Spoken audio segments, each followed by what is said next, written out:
그러면 이제 좀 마무리하는 과정을 좀 해보도록 하겠습니다. 자, 마무리라고 하는 거는, 자, 지금 우리가 만드는 이 코드 자체가 충분히 쓸 수 있는 코드임에도 불구하고, 예, 얘기한 것처럼 실제 앱에서는 이렇게 미리 데이터를 박아놓는 경우가 없다는 거예요. 그래서 그것까지 한번 변경을 해보도록 하겠습니다. 자, 그래서 여기 있는 이 데이터는 여기에 있는 게 아니라 빼버리자. 그 다음에 자, 이게 만약에 바깥에서 읽어온 데이터다, 사용자가 입력한 데이터다라고 보고 요 위에다가 정의를 한번 해볼게요. 갖다 놓고요. 자, 그 다음에 여기 안에는 우리 어떤 데이터가 들어오더라도 그 데이터를 보관할 수 있도록 어레이 리스트를 한번 만들어 볼게요. 그래서 어레이 리스트라고 해서 이거를 아이템스라고 해서 new 어레이 리스트를 만들면, 그러면 이 어레이 리스트 안에는 어떤 데이터도 다 들어갈 수가 있겠죠.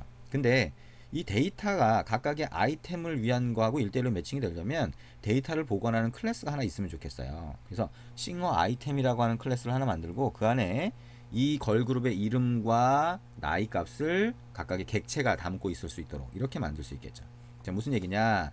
자, 여기에 자, 오른쪽에 가면 자바의 패키지 이름 있죠? 오른쪽 마우스 버튼 눌러서 자, 우리가 소위 DTO라고 하는 클래스를 하나 만들어 볼 거예요. 자, new 자바 클래스 누르고 이게 싱어 아이템 이렇게 하나 만들 수 있겠죠.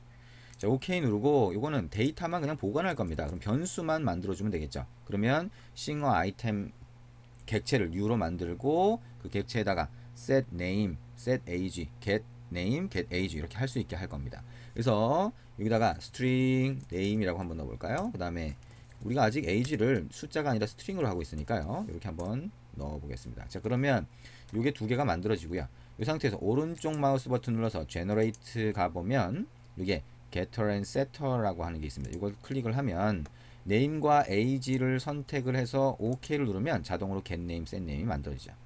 그죠? 그 다음에 여기 생성자를 만들 수 있어요. 자, 오른쪽 마우스 버튼 눌러서 한번 해볼까요? generate constructor. constructor에 이게 또 있네요. 한번 눌러볼까요? 자, 이렇게 해서 선택하고 OK 누르면 두 개짜리가 들어온 생성자가 자동으로 생성이 되네요.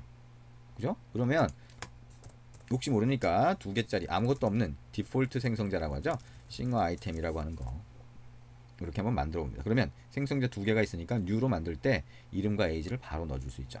이게 이제 싱어 아이템이라고 하는 거예요. 그래서 요거를 만들었으니까 이제 어떻게 할 거냐, 이 어댑터라고 하는 거에 어레이 리스트에 들어갈 각각의 아이템을 자, 싱어 아이템이라고 하는 걸로 넣겠다는 거예요. 그럼 꺽쇠 표시하고 이렇게 넣어주면 싱어 아이템이 들어갑니다. 이거는 어레이 리스트의 성능이라든가 이걸 생각을 하면 항상 타입을 지정을 해주시는 게 좋습니다. 자, 그러면 이제부터는 어떻게 돼요? names.length가 아니라 get count 몇 개의 아이템을 어댑터가 갖고 있나요? 라고 리스트 뷰가 물어보면 items. 어떻게 하면 돼? 어레이 리스트의 개수는 size라고 할 수 있습니다. get item. 자, 실제 그 인덱스 값을 줄 테니까 그 실제 데이터를 주세요 라고 리스트 뷰가 물어보거나 하면 items.get이라고 해서 position 이렇게 하면 리턴이 되죠. 자, 그러면 이제 마지막으로 get view입니다. 자, get view에서 싱어 아이템 뷰는 우리가 아까 만든 대로 그대로 씁니다. 근데 데이터가 이제 names나 age가 아니겠죠. 그래서 view에 set name, set age를 하려고 할 때 여기서는 기본적으로 자, 어레이 리스트가 items로 되어 있습니다. 그러면 여기서 get이라고 해서 자, position을 넣어주면 지금 현재 아이템이 나오죠. 그 아이템이 뭐예요? 싱어 아이템이라고 하는 객체가 됩니다. 이거를 자, current item, cur 아이템이라고 하는 걸로 받고 이 current 아이템 안에 이제 이름과 나이 값이 들어가 있는 거죠.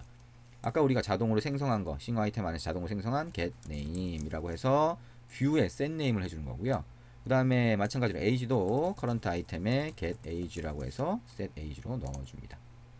자, 이렇게 하면 우리가 이 안에 어댑터 안에 데이터를 이미 박아놓은 게 아니에요. 싱어 아이템 객체는 여러분이 추가를 해주시면 돼요. 어디서? 어댑터 밖에서.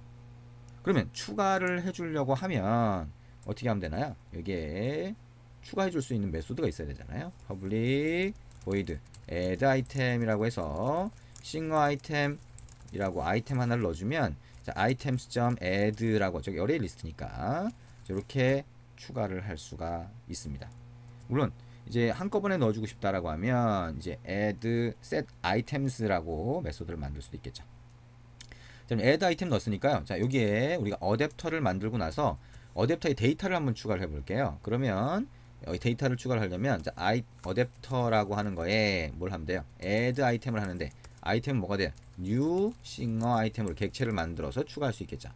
여기에는 이름과 나이가 들어가죠. 자, 그럼 names에 우리가 위에 변수의 데이터가 가상으로 넣는 거잖아요. 그럼 names에 자, 0번째 그 다음에 ages에 0번째 데이터를 넣어서 추가를 합니다. 싱어 아이템 객체를 만들어서 자, 이거를 복사를 해서 하나, 둘, 세 개를 더 추가를 하고 자, 0, 1, 2, 3 이렇게 하면 4개의 데이터를 이용해서 4개의 싱어 아이템 객체를 만든 다음에 어댑터에 add 아이템을 추가하겠죠. 그러면 여기는 array 리스트에 들어갈 것이고 자, 각각의 리스트 뷰가 어댑터한테 데이터의 개수를 물어보고 그 다음에 각각의 아이템을 위한 뷰를 요청을 할 때 이렇게 만들어서 리턴을 하게 됩니다. 자, 한번 실행을 해볼까요? 자, 우리가 동일한 결과가 나와야 정상일 겁니다. 그렇죠? 근데 훨씬 우리가 구조화를 한 거예요. 그래서 나중에 우리가 이 리스트 뷰를 한번 만들고 나면 리스트 뷰, 새로운 리스트 뷰를 만들겠다라고 하게 되면 아까 레이아웃이죠. 싱아이템.xml에 들어있는 레이아웃만 바꾸면 각각의 아이템을 위한 모양을 바꿀 수 있고요. 그 다음에 들어가는 데이터의 종류, 그 다음에 수를 바꾸려면 아까 우리가 만들었던 싱어 아이템이라고 하는 객체 안에 들어가는 변수나 이런 것들을 조정을 하면 우리가 보관하는 데이터를 바꿔서 처리할 수가 있습니다. 자, 결과는 똑같이 나오죠. 자, 이렇게 나오는 것을 볼 수가 있습니다. 자, 여기까지 설명을 했고요. 그 다음에 자, 여기서 보면 getView라고 하는 게 리스트 뷰가 어댑터 쪽에 각각의 아이템을 위한 뷰를 요청을 하는 건데요. 여기에 convertView라고 하는 게 있어요. convertView라고 하는 거는 이 리스트 뷰가 데이터의 아이템이 엄청나게 많으면 얘가 1000개, 10,000개씩 만약에 아이템이 된다.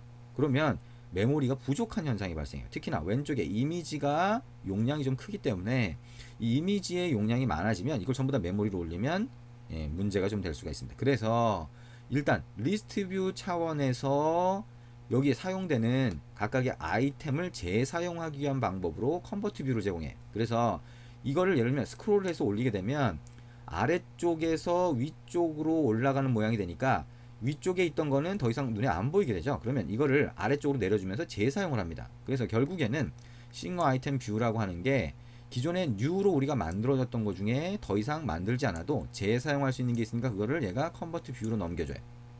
그래서 무슨 얘기냐, 이거를 싱어 아이템 뷰라고 하는 거를 예를 들면 널로 한번 만들고요. 만약에 컨버트 뷰라고 하는 게 널이면 그때 뷰라고 하는 거를 new로 만들고요. 그렇지 않으면 아까 뭐라 그랬어요? 싱어 아이템 뷰라고 하는 객체를 다시 이쪽으로 넘겨줍니다. 이건 더 이상 쓰이지 않아요. 이거 그대로 쓰세요 라고 넘겨주는 거죠. 그래서 뷰라고 하는 거는 자, 싱어 아이템 뷰로 그냥 캐스팅해서 이 컨버트 뷰를 사용을 하시면 됩니다.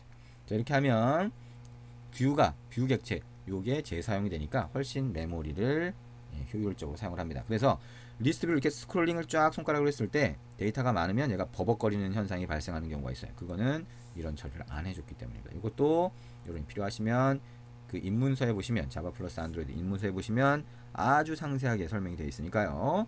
그림이나 이런 걸 보면서 이해하고 싶다라고 하면 그 책을 보시면 되겠습니다. 자, 이렇게 되어 있고요. 자, 요거 말고 우리가 이 리스트 뷰라고 하는 거를 이렇게 어댑터를 아예 만들지 않고 안드로이드에서 미리 제공하는 어댑터가 있어요. 그래서 그 제공하는 어댑터를 이용해서 몇 줄만에 만들고 싶다. 텍스트만 각각의 아이템 텍스트만 보이는 경우 또는 좀 더 보인다고 하더라도 좀 간단하게 만들고 싶다라고 하면 몇 줄로 구성할 수가 있는데 그게 마일리스트 2, 샘플 리스트 2라고 하는 그쪽에 들어가 있습니다. 그래서 샘플 리스트 2가 되겠죠. 그래서 몇 줄만으로 만들 때는 여기에 우리가 만들었던 싱어 아이템.xml 이런 것들이 미리 안드로이드 API에 정의된 게 있어요. 그래서 그걸 이용해서 사용을 하는 건데요. 사실 리스트 뷰를 만들 때는 지금 우리가 한 것처럼 이런 과정을 통해서 만드는 것을 권장을 합니다. 왜냐하면 여러분들이 이런 메커니즘을 충분히 이해하는 게 나중에 수정을 할 때도 충분히 도움이 되고요. 그 다음에 지금 이런 과정을 통해서 만든 게 코드량이 조금 더 많아 보이긴 하지만 세부적으로 어떤 기능을 내가 고쳐야지, 싱어 아이템 데이터 부분을 고쳐야지, 그 다음에 이 싱어 아이템 뷰라고 하는 각각의 아이템에 보이는 뷰 내용을 고쳐야지라고 할 때 이 수정을 하는 거를 필요한 만큼 세부적으로 수정할 수가 있습니다. 그래서 되도록이면 지금 우리가 한 이런 과정을 권장을 합니다. 자, 아까 얘기했지만 리스트 뷰라고 하는 거 굉장히 중요하고요. 선택 위젯이기 때문에 모든 것을 어댑터에서 컨트롤한다. 데이터도 얘가 갖고 있고, 그 다음에 데이터를 갖고 있기 때문에 각각의 아이템에 보이는 뷰도 얘가 만든다. 뷰를 만들 때 우리가 뷰도 하나의 부분 화면이기 때문에 XML 레이아웃 하나와 이걸 담고 있을 뷰 자바 소스 하나로 구성이 된다. 그러면 이 XML 레이아웃을 이 자바 소스에 가서 인플레이션에서 설정을 하고, 그러면 클래스가 하나 만들어지게 되는 거죠. 그럼 그거 가지고 뉴로 만들어서, 뉴로 만들어서 여러분이 사용할 수 있다. 여긴가요? 만들어 사용할 수 있다라고 하는 거 생각을 하시면 됩니다. 자, 여기까지만 해도 여러분이 실제 앱에서 쓸 수 있는 정도의 리스트 뷰가 나온 거예요. 나머지는 여러분이 세세하게 설정하는 부분만 남아 있습니다. 자, 오늘 리스트 뷰를 했고요. 이 리스트 뷰 굉장히 중요하니까 여러분이 하나하나 수정해 가면서 한번 익숙하게 만들어 보시면 좋을 것 같고요. 책에 있는 그런 내용들 한번 읽어 보시면서 책에 있는 세세한 내용 중에 지금 빠져 있는 게 있으면 하나씩 추가를 해 보시면서, 또는 책에 있는 대로 한번 변형을 시켜 보시면서 해 보시면 좋을 것 같습니다. 자, 일단 여기에 빨간 줄이가 있네요. 여기에 보면 에러 표시는 하나도 없어요. 이쪽에도 빨간 에러 표시가 없고, 이쪽에도 에러 표시가 없는데 파일에 빨간 표시가 나와 있네요. 이거 어떻게 된 걸까요? 자, 이 소스가 수정이 되면서 이전에 에러가 남아있던 정보가 얘가 남아있는 겁니다. 빌드가 제대로 안 됐다는 거죠. 여기 위에 상단 툴바에서 싱크 프로젝트라고 하는 거 한번 눌러볼까요? 자, 그러면 얘가 싱크 프로젝트라고 하는 걸 하면서 빌드를 다시 하게 됩니다. 그러면서 없어지게 되죠. 자, 이런 거 한번 생각해 보시면 될 것 같고요. 여기 상단에 빌드라고 하는 메뉴를 가보면 여기에 클린이라고 하는 게 있습니다. 이거는 이전에 빌드 됐던 거를 없애주니까 이때도 다시 빌드를 하게 됩니다. 소위 자바 소스 같으면 컴파일 과정을 하고요, 진행하고요. 리소스 파일을 다시 묶어주거나 다시 요거를 마찬가지로 컴파일해서 또는 변환해서 바이너리 코드로 바꿔주는 작업을 얘가 하게 된다는 거죠. 안드로이드 스튜디오는 그레이들이라고 하는 빌드 시스템을 갖고 있다라고 하는 정도 한번 생각을 해주시면 될 것 같습니다. 자세히 이해할 필요는 사실 별로 없어요. 우리가 이제 같이 해나가면서 하나씩 같이 보게 될 거니까요. 자, 오늘 리스트 뷰 했고요. 여러분들 중요하니까 잘 이해하시고 지금 우리가 한 과정을 따라오시면 되고요. 책에는 결과물을 가지고 설명을 하기 때문에 책만 봐서는 지금 이 과정 자체를 따라오기는 좀 쉽지 않을 수 있어요. 그래서 지금 하는 동영상 강의 보시면서 책에 있는 내용을 그 다음에 다시 한번 읽으면서 하나씩 이해해 가시면 좋을 것 같습니다. 수고하셨습니다.